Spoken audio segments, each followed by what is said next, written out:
Hello everybody. So today I want to talk about calculus. The topic today is about inverse Laplace transformation.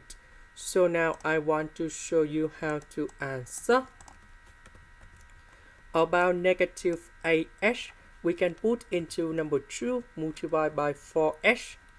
So in this situation, I need to add about 16. Later that we need to minus about 16 because 16 that is about 4 square in here.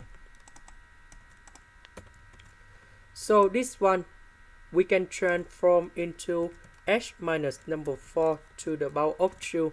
This one we have negative 36.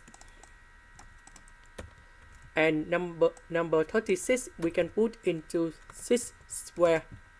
And now we apply the formula of Laplace in here. Now we need to compare the formula in here. We can see that A equals to number 4, B equals to number 6, and we will have about this one. So we have f of t equals to e to the power of 4t cos 6t. And this is the final answer. This is the end. Thank you for watching.